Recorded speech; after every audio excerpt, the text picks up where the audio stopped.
Efésios capítulo 2.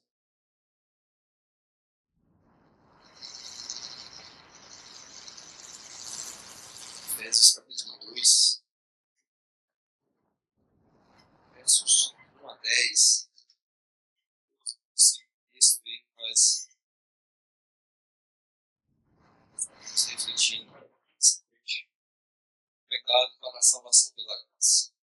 Ele nos deu vida, estando vós mortos nos vossos delitos e pecados, os quais andastes outrora segundo o curso deste mundo, segundo o príncipe da potestade do ar, do Espírito que agora atua nos filhos da desobediência, entre os quais também todos nós andamos outrora, segundo as inclinações da nossa carne, fazendo a vontade da carne e dos pensamentos, que éramos por natureza filhos da ira, como também os homens. Mas Deus, sendo rico em misericórdia, por causa do grande amor com que nos amou, e estando nós mortos em nossos delitos, nos deu vida juntamente com Cristo. Seus salvos. E juntamente com ele nos ressuscitou e nos fez assentar nos lugares celestiais e em Cristo Jesus, para mostrar nos séculos vindouros a suprema riqueza da sua graça e bondade para conosco em Cristo Jesus. Porque pela graça sois salvos mediante a fé.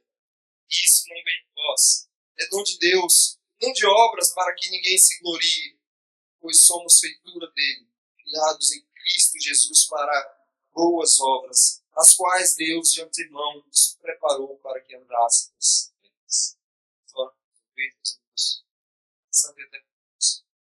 Nós demos graças ao teu nome, ó Deus, nesse momento em que abrimos o teu santo livro, ó Pai, nós já somos instruídos, nós já somos orientados, ó Pai. Nós podemos ver quão grandiosa obra o Senhor fez em nossas vidas. E nós somos gratos por isso, ó Pai. Nós somos, ó Deus, agradecidos, ó Pai, por tamanha graça e tamanha misericórdia. Nós pedimos, ó Deus, que nesse momento o Senhor nos ajude, pela iluminação do teu Santo Espírito, que ao Pai refletirmos nessa passagem, obtenhamos, ó Deus, aquilo que o Senhor tem para nós. Jesus, nós oramos. Meus irmãos, essa é uma passagem que fala da condição do homem antes de Cristo.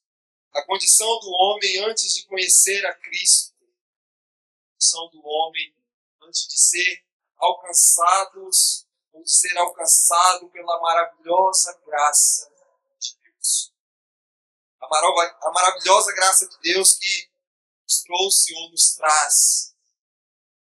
O apóstolo Paulo, ele escreve aqui aos cristãos de Éfeso, nos lembrando que todos os homens, antes de serem encontrados com Cristo, antes de terem esse encontro com Cristo, eles estavam mortos.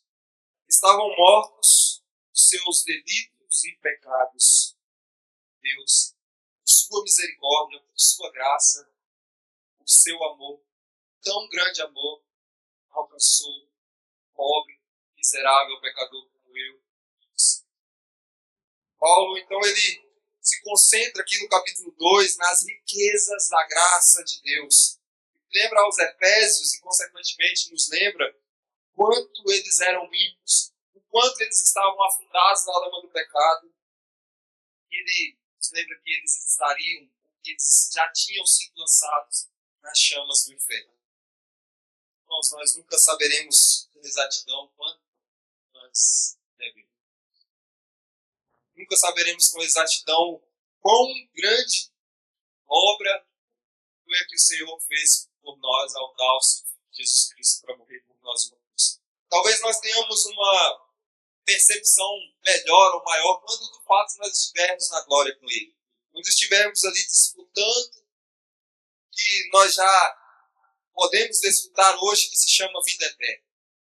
Mas ali com o nosso corpo glorificado, juntamente com Cristo, juntamente com o Pai, em um só coro, em um só canto, cantando Santo, Santo, Santo, como diz lá no livro de Apocalipse. O apóstolo Paulo, nessa passagem, ele faz um contraste que mostra o que é a natureza humana, que ela é pecaminosa, ela é falha, ela é caída, ela é cheia de pecado, ela é afundada na lama do pecado, com a natureza divina. A natureza do nosso Senhor Jesus Cristo, que é cheia de graça, cheia de misericórdia, cheia de amor, cheia de compaixão, cheia de cuidado, cheia de carinho. E se nós ficássemos falando aqui das qualidades da graça ou das qualidades divinas, nós ficaríamos horas e horas e dias falando de todas as qualidades que podemos atestar, ver em nosso Senhor. Nas mensagens anteriores nós falamos pouco refletindo sobre a oração que Paulo faz aos Efésios, ensinando ali como é que eles deveriam orar, pelo que eles deveriam orar, como eles deveriam orar e a quem eles deveriam orar. Nossos olhos precisam ser abertos, nossos olhos precisam ser iluminados pelo Espírito Santo para que a gente compreenda a palavra. Paulo, ele continua aqui então no capítulo 2 falando sobre a condição humana diante da atração iminente que nós temos pelo pecado. Diante da atração que nós temos, ou da condição que nós temos de total perdição. Ele pontua aqui várias vezes, meus irmãos, nessa passagem, qual é a condição do homem sem Cristo. Um verdadeiro zumbi. Se você já teve a oportunidade de assistir filmes, de zumbis, que nada mais são do que mortos-vivos, pessoas que já morreram, e na ficção pessoas que morreram e ali ressuscitam, não como eram antes, mas como monstros, zumbis. As pessoas que estão sem Cristo, elas são mortos-vivos. Meus irmãos, nós somos convidados então a refletir sobre o que é a graça. Sobre o que a graça fez na vida do pecador. Sobre a condição do homem caído no pecado. E a desesperadora necessidade que nós temos de Deus. A desesperadora necessidade que nós temos de nos achegar a Ele. O diagnóstico feito por Paulo, ele retrata o que é a condição humana do homem sem Cristo. Meus irmãos, eu gostaria que nós estivéssemos pensando ou refletindo nessa noite sobre o tema o poder da cruz sobre a morte. O poder da cruz sobre a morte. Versos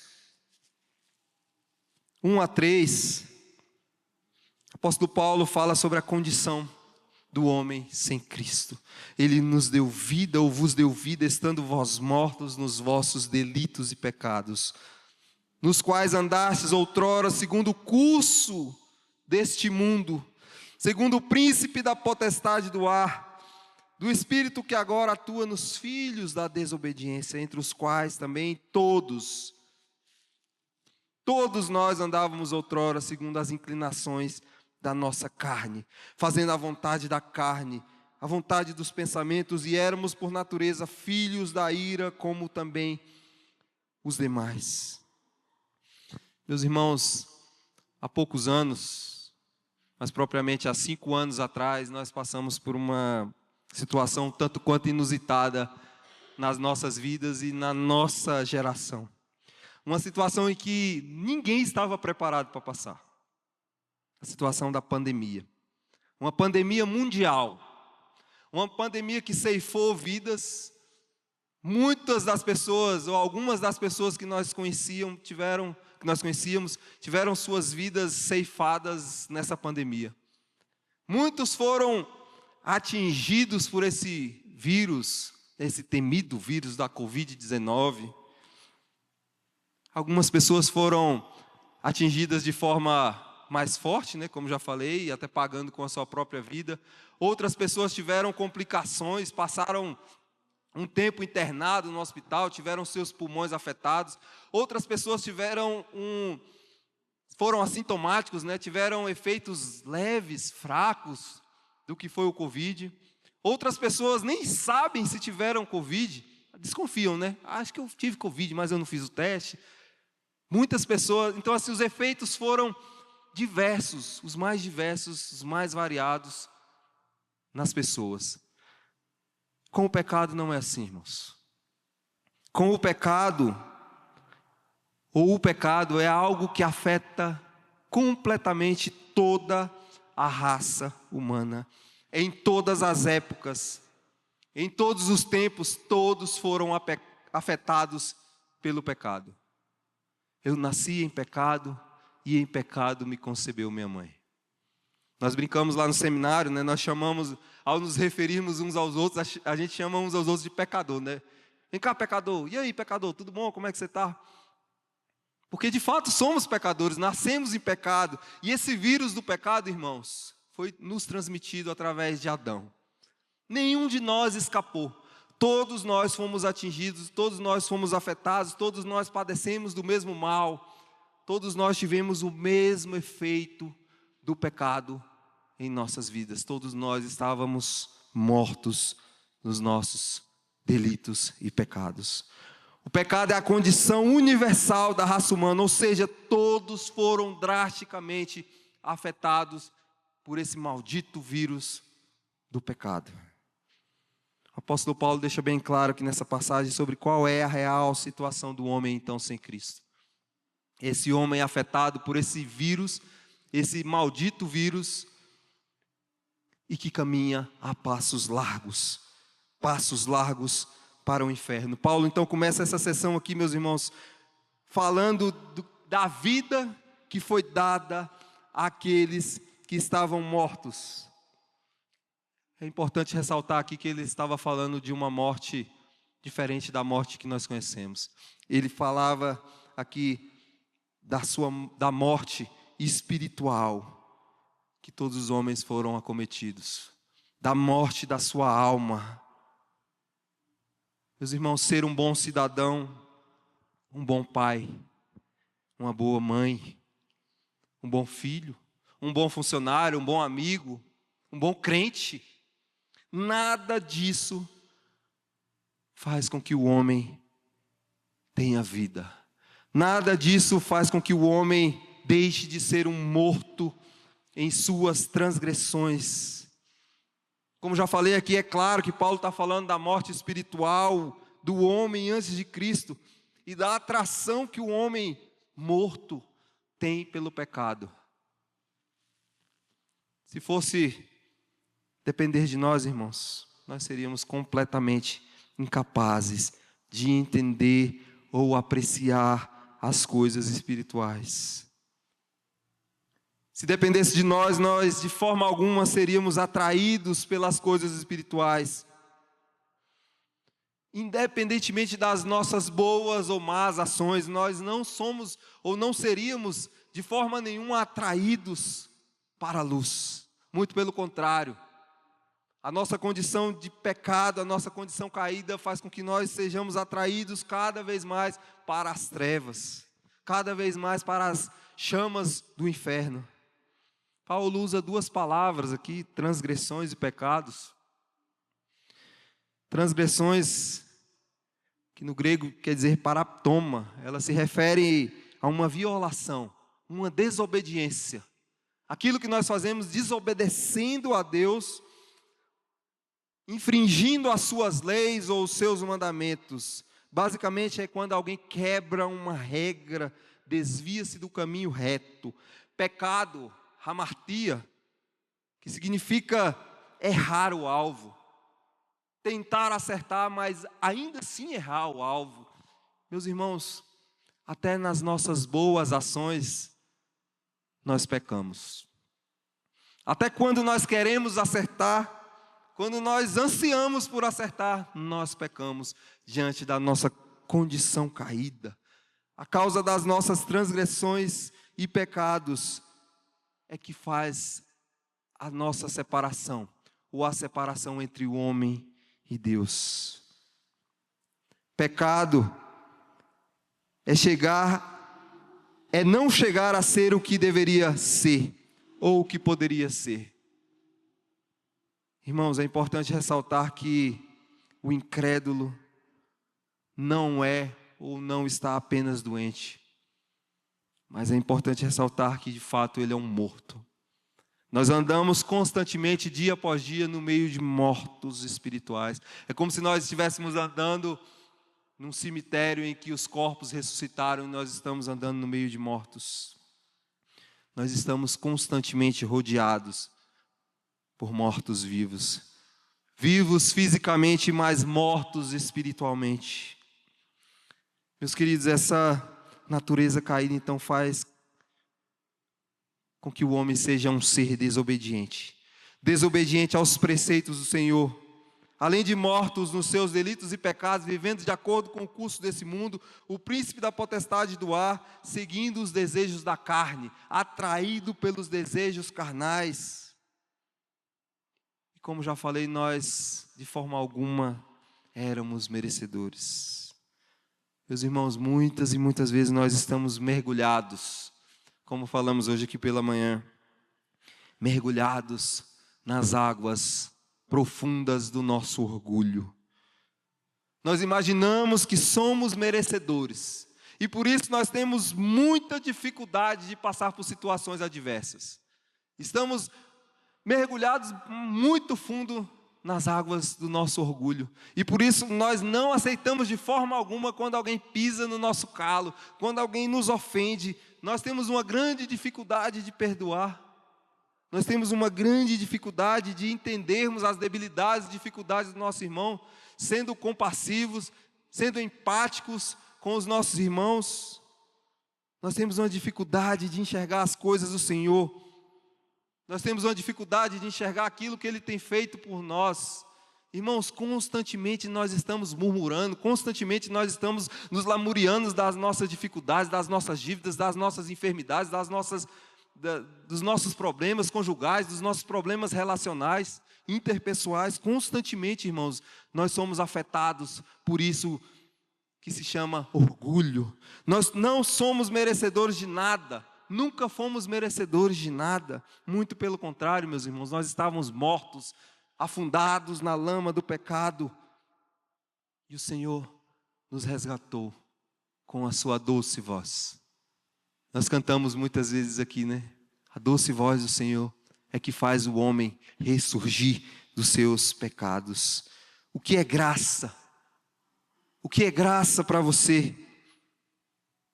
Se nós perguntarmos, já temos várias e várias respostas prontas sobre o que é graça. Jesus, Ele nos resgatou e foi um alto preço, irmãos. O salmista lá no Salmo 126 diz que quando o Senhor resgata aqueles que estão afundados, é como as torrentes no Neguebe. Não sei se vocês já tiveram a curiosidade de ver lá o que está relatado lá no Salmo 126. As torrentes do Neguebe, Jerusalém é cercado por sete montanhas, 7 morros. Chove no cume daquelas montanhas, as águas descem pelo deserto no Neguebe, irmãos, e tem placas lá em Jerusalém, no meio do deserto, placas. Se começar a chover, corra daqui. Corra daqui. Você vai ver verdadeiros rios. Mas não é aquele riozinho que desce, aquele reguinho de água, não, é muita água. Quando o Senhor então resgata o homem da sua atitude ou da sua condição imunda, é isso que acontece, irmãos. Como as torrentes no Neguebe, essas águas inundam, essas águas nos submergem, essas águas então cobrem a multidão de pecados na qual nós estamos cercados. Nós somos feitos filhos de Deus.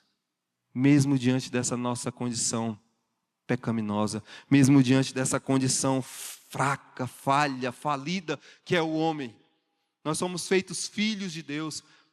Eu gosto de ver alguns vídeos, né, de adoção.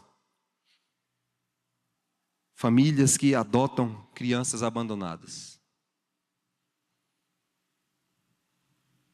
As famílias pegam aquelas crianças, né, e tem muitos relatos ali, eles filmam os pais ali recebendo aquelas crianças, e é algo muito emocionante, irmãos, quando nós vemos aquelas crianças abandonadas, aquelas crianças que muitas vezes já estavam sem esperança, não tinham mais esperança, algumas já passaram por outros processos de adoção. Eu me lembro aqui de um casal que adotou 4 crianças, entre 2 e 12 anos. Algo maravilhoso, irmãos. Aquelas crianças, ao serem adotadas ali por aquele casal, se emocionam, abraçam agora o pai, abraçam agora a mãe, e estão ali agradecidas, e elas agradecem: olha, obrigado, muito obrigado, agora nós teremos um lar. Meus queridos, é isso que o Senhor faz conosco. Nós estávamos desgarrados pelo mundo, nós estávamos sozinhos, caminhando na escuridão, caminhando no deserto, e o Senhor foi lá e nos resgatou. Ele estendeu a sua poderosa mão e nos resgatou. Nós estávamos afundando no mar da perdição e Ele nos ergueu. Ele nos trouxe à tona. versos 4 a 7, meus queridos, diz que a ação de Deus, ou fala sobre a ação de Deus em nossas vidas. Mas Deus, sendo rico em misericórdia, por causa do grande amor com que nos amou, e estando nós mortos nos nossos delitos e pecados, juntamente com Cristo, pela graça sois salvos. Juntamente com Ele nos ressuscitou, e nos fez assentar nos lugares celestiais em Cristo, para mostrar nos séculos vindouros a suprema riqueza da sua graça em bondade para conosco em Cristo Jesus. A ação de Deus então para resgatar, para redimir o pecador. Isso só acontece, irmãos, porque Deus é muito mais do que aquele casal que adotou 3, 4 crianças, que adotou uma criança que ninguém queria. Ele nos resgatou, Ele nos adotou, agora nós somos filhos de Deus. E nós constantemente, irmãos, pecamos contra esse Deus. Dia após dia nós pecamos, infringimos as leis do Senhor. Dia após dia nós viramos as costas para o Senhor. Dia após dia nós, afundados no pecado, afundados no nosso orgulho, nós dizemos: olha, Senhor, o Senhor me resgatou, o Senhor me adotou como filho, mas olha, eu vou viver como eu quiser. Infelizmente, irmãos, nós estamos cativos ao pecado. Nós estávamos condenados e constantemente nós pecamos contra o Senhor. Você perdoaria quem te fez mal? Quem te fez muito mal? Você perdoaria quem fez mal à sua família? Você perdoaria quem fez mal a um filho seu? É isso que o Senhor fez por nós, irmãos. Os nossos pecados crucificaram Deus naquela cruz. Ao lermos ou ouvirmos sobre o relato da crucificação de Jesus, muitas vezes nós somos compadecidos, né? Quem aqui não lembra do filme do Mel Gibson, né? A crucificação de Cristo. Aqueles momentos finais de Cristo, e a gente se compadece. Eu lembro que quando esse filme foi lançado, as pessoas iam para o cinema, passava mal no cinema, de tão emocionado que essas pessoas ficavam ali vendo Jesus sendo agredido, né, sendo maltratado, cuspido, sendo morto ali numa cruz. Mas, irmãos, sabe quem crucificou Jesus? Fomos nós. Foi eu e você. Nós crucificamos Jesus. Dia após dia nós viramos as costas para o Senhor. O Senhor nos perdoa constantemente, dia após dia. Foi isso que Ele nos fez. É isso que Ele tem nos feito. Talvez uma das melhores sensações que nós possamos ter é quando nós entendemos que pisamos na bola com alguém e precisamos pedir perdão para aquela pessoa, e você conseguindo ou não pedir perdão para aquela pessoa, quando você sabe que você foi perdoado. Talvez uma das melhores sensações, quando você está ali receoso, olha, pisei na bola com o irmão, pisei na bola com a irmã, e eu preciso ser perdoado, isso está me machucando, isso está me afligindo.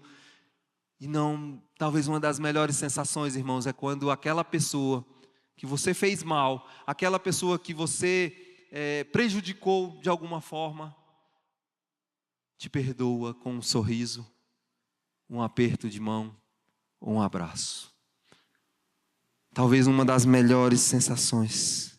Quando Cristo morreu e ressuscitou, Ele nos ressuscitou juntamente com Ele. É isso que Ele faz conosco, irmãos. Todas e todas as vezes que nós o ofendemos, que nós pecamos contra a santidade de Deus, Ele nos recebe com uma doce voz.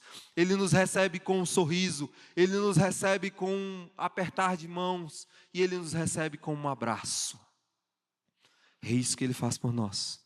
Mesmo diante da nossa pecaminosidade, mesmo diante da nossa perversidade, mesmo diante daquilo que temos feito que acreditamos nós, né, que ofende o coração de Deus, Deus é sempre pronto a nos perdoar. Meus irmãos, isso é forte demais, sabermos, entendermos o que a graça de Deus nos proporciona. A vida, a verdadeira vida. E se assentar-se nos lugares celestiais. Eu não sei se você já parou para pensar o que é se assentar nos lugares celestiais. Eu lembro de um cântico conhecido, antigo, bem antigo, Lugar Bonito, o nome desse cântico. Uma parte desse cântico fala: um lugar é tão bonito onde morte não haverá. Um lugar é tão bonito onde Jesus será a luz. Jesus será a lâmpada daquele lugar. Um lugar tão bonito em que o rio corre como um cristal. Meus irmãos, esse lugar celestial que foi preparado para nós. A morte morreu de medo ao ver Jesus nascer. Quando Jesus nasceu, a graça, a misericórdia que alcançou os seus, aquele que Ele escolheu desde antes da fundação do mundo, superabundou em nossas vidas. Misericórdia, né, uma palavra que bem definida, que vem do latim, na nossa língua, todos nós entendemos mais ou menos o que é misericórdia. Uma junção de duas palavras, né, miséria e coração. Que quer dizer ter um miserável no coração. Ou mover-se em direção ao miserável. Isso é misericórdia. É isso que Deus faz conosco, irmãos. Ele se move até nós, miseráveis. Miseráveis pecadores. Paulo também está falando aqui do amor. O amor sacrificial como jamais visto de qualquer uma outra forma.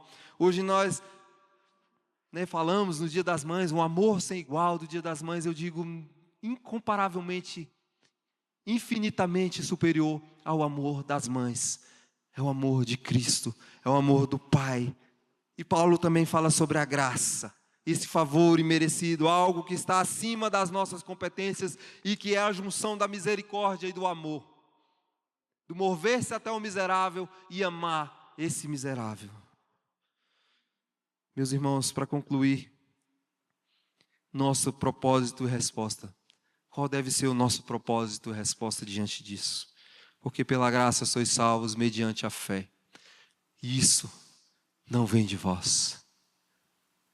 Isso não vem de vós, para que ninguém se glorie, pois nós somos feitura dele, criados em Cristo Jesus para boas obras, as quais Deus desde antemão preparou para que nós andássemos nela. Os 3 últimos versículos dessa passagem, irmãos, formam um dos mais belos textos que estão aí escritos na Escritura Sagrada. Na minha opinião, uma beleza, uma riqueza que nos traz elucidação. Uma das mais belas passagens, se nós analisarmos essa passagem na língua original, nós vamos ver que a ideia aqui é de uma ação contínua. A ideia de uma ação que está acontecendo dia após dia. E nós estamos passando por esse processo da santificação. A completa graça, a possibilidade de que está acontecendo, ou seja, a salvação já aconteceu, a salvação acontece e a salvação continuará acontecendo na vida daqueles a quem Ele chamou desde antes da fundação do mundo. Esse é o dom gratuito de Deus. Isso deve ser desfrutado, meus irmãos, agora, desde agora. Nós deixamos de viver muitas das benesses, se assim nós podemos dizer, do que o Senhor nos oferece aqui nesse mundo por causa da nossa desobediência, por causa da má compreensão que nós temos sobre o que é graça, sobre o que é misericórdia, sobre o que é amor de Deus. O historiador Erasmo de Roterdã diz que Deus derramou sobre nós gratuitamente o dom da fé, pelo qual nós devemos colocar as trevas de lado e vermos a luz, caminhar em direção ao Evangelho. É isso que nós precisamos fazer, meus irmãos. Tudo isso que agora nós podemos ver, ou seja, a graça do Senhor não deve nos causar orgulho. Pela graça. Não vem de vocês para que vocês não se ensoberbeçam. Não vem de vocês para que vocês não fiquem orgulhosos. Não vem de vocês para que vocês se achem. E agora, quais seriam então as aplicações práticas? Aplicações práticas que nós poderemos ou podemos refletir sobre o que é confiar na graça do Senhor e não nas nossas próprias forças, e não nas nossas boas ações. Nós, cristãos reformados, nós temos uma dificuldade, né, de falar sobre boas obras, boas ações. Mas nós compreendemos que somente aqueles que de fato nasceram de novo podem caminhar em novidade de vida e podem de fato ter ou fazer as boas obras. O texto nos desafia a nós vivermos de acordo com o propósito que Deus tem para cada um de nós, irmãos. O propósito que Deus tem para cada um de nós é andarmos na luz, é vivermos para as boas obras. Aquilo que o Senhor preparou para nós, cada um de nós. Então é importante, irmãos, estar atento às oportunidades ou à oportunidade que o Senhor nos dá de servir e aquilo que nos vier à mão fazermos com as nossas melhores competências. Aquilo que nos vier à mão para fazer, nós fazermos da melhor forma possível, da forma mais correta e justa possível. Queridos, ao refletirmos sobre essa passagem, nós somos lembrados que antes de Cristo nós estávamos mortos. Mortos pelas nossas transgressões, mortos nos nossos delitos e pecados, vivendo segundo a vontade do mundo, vivendo segundo a vontade do inimigo, mas a graça, a misericórdia de Deus nos deu vida. A misericórdia do Senhor nos salvou, salvos pela graça, através da fé que não vem de nós. Meus irmãos, essa é uma verdade que transforma a nossa perspectiva de vida. Quando nós entendemos que isso não está nas nossas mãos, transforma a nossa forma de pensar. Que nós possamos viver com gratidão. Gratidão no nosso coração, reconhecendo que tudo é dom de Deus. Que a nossa salvação não vem da nossa boa conduta. A nossa salvação não vem do nosso bom relacionamento. A nossa salvação não vem daquilo que nós fazemos, pagar os nossos impostos, né, entregar o dízimo. A nossa salvação não vem daí, irmãos. A nossa salvação vem de Cristo. Vamos lembrar que somos criação de Deus, criados para essas boas obras que Ele nos preparou desde antemão. Irmãos, ter a percepção real do que é a graça do Senhor, ter a percepção real e verdadeira do porquê e como nós fomos alcançados, muda a nossa perspectiva de vida.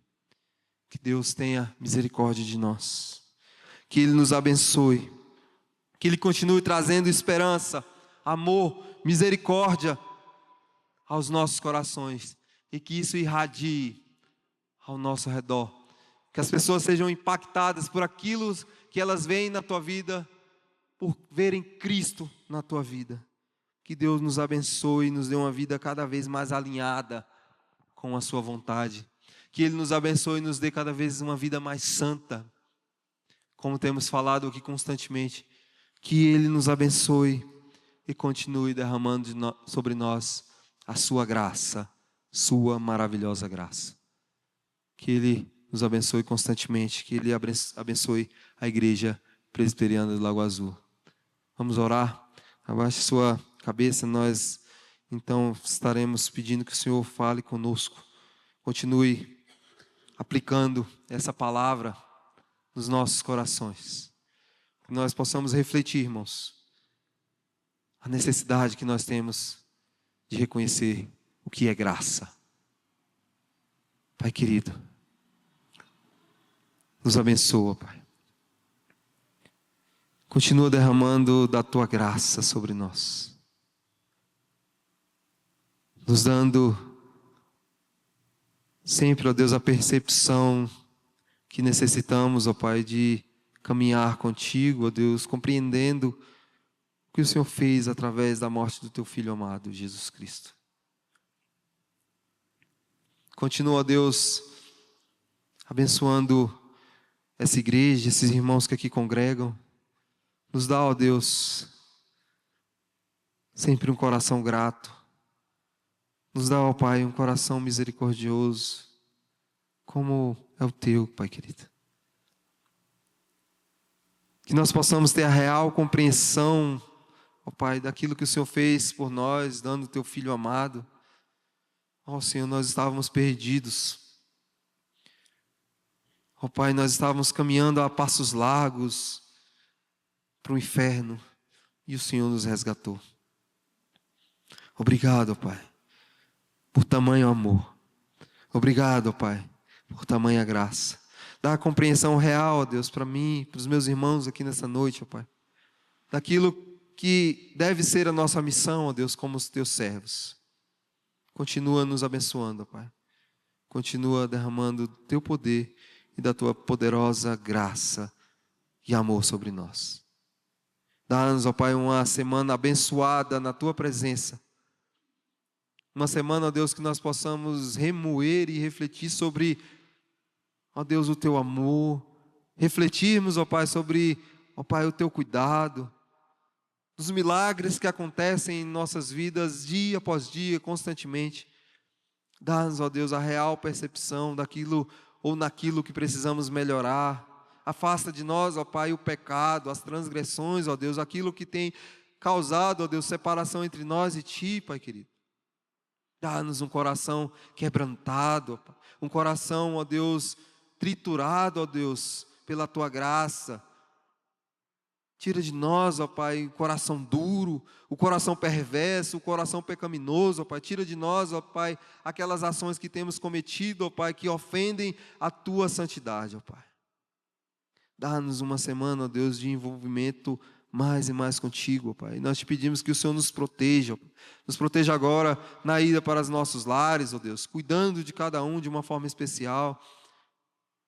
Na nossa vida cotidiana, ó Deus, trabalho, estudo, ó Pai. Enfim, tudo aquilo que nós nos propusermos a fazer, ó Deus, ou que o Senhor nos proporcionar a fazer, que nós possamos estar entendendo que o Senhor está conosco e que o Senhor continua cuidando de nós. É no poderoso nome de Jesus, Teu Filho amado, que nós oramos agradecidos. Amém. Deus esteja nos abençoando, irmãos.